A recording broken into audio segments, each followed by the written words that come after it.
கர்த்தருடைய பரிசுத்தமான நாமம் மகிமைப்படுவதாக. ஆசீர்வாதமான ஒரு நல்ல காலவேளையிலையும் பாளையங்கோட்டை இந்திய தேவ சபையிலிருந்து காலை மன்னாவை உங்களுக்கு வழங்குவதில் மிகுந்த சந்தோஷம். கிருபையாய் தேவன் தந்த ஒரு புதிய நாளுக்காக நன்றி சொல்லுங்கள். இந்த நாள் செப்டம்பர் மாதம் 9ஆம் தேதி செவ்வாய்க்கிழமை காலவேளை.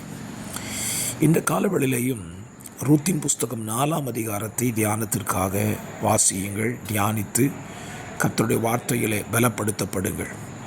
இந்த அதிகாரத்தில் போவாஸ் ரூத்தினுடைய நெருங்கிய உறவினாய் இருக்கிறதான ஒரு மனுஷனை பார்த்து சொல்லுகிறார். ரூத் தனக்கு இருக்கிற நிலத்தை, அதாவது நகோமி தனக்கு இருக்கிற நிலத்தை விற்கப் போகிறாள், அதை நீர் மீட்டு கொள்ள வேண்டும் என்று கேட்கிறார். அப்படி சொல்லும் பொழுதுதான் அந்த மனிதன் சொல்லுகிறார், நிலத்தை மீட்டு கொள்ள முடியும், ஆனால் ரூத்துவை என் வாழ்வில் ஏற்றுக்கொள்ள முடியாது.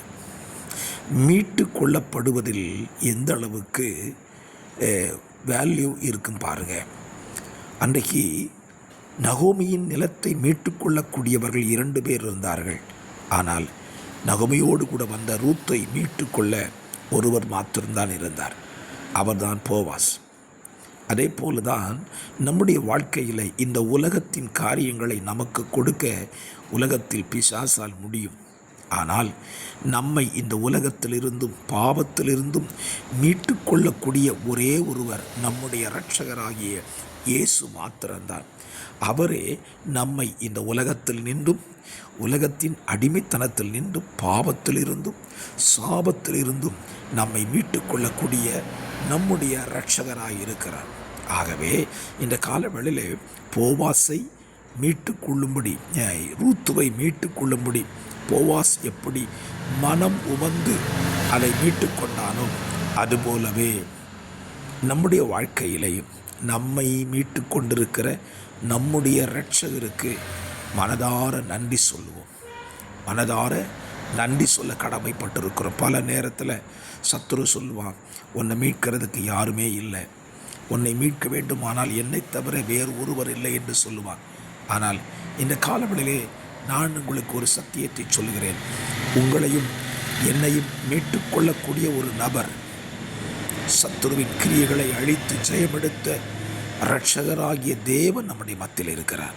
ஆகவே அவரை விசுவாசியுங்கள். அவரிடத்தில் உங்கள் நம்பிக்கையை பெருக பண்ணுங்க. நிச்சயமாய் அவர் உங்களை மீட்டு கொள்வார். உங்களை மட்டுமல்ல, உங்கள் உடையதையும் மீட்டு கொண்டு அவர்களை உங்களுக்கு சொந்தமாக வைத்துக் கொள்வார். ஜெபிக்கலாம். பரிசுத்த பிதாவே, இந்த காலவெளியில் இந்த வார்த்தையின்படி எங்களையும் வார்த்தைகளை கேட்கிற உடைய பிள்ளைகளை மீட்டு கொண்டு எங்களை உம்முடைய சுதந்திரத்தின் பிள்ளைகளாய் வைத்து ஆசீர்வதிக்க ஜெபிக்கிறேன். காத்துக்கொள்ளும், பலப்படுத்தும். இந்த நாள் இந்த பிள்ளைகளுக்கு நன்மையும் ஆசீர்வாதமாக இருக்கட்டும் என்று சொல்லி வாழ்த்தி ஜெபிக்கிறேன். ஜெபம் கேளும் நல்ல பிதாவே. ஆமென், ஆமென்.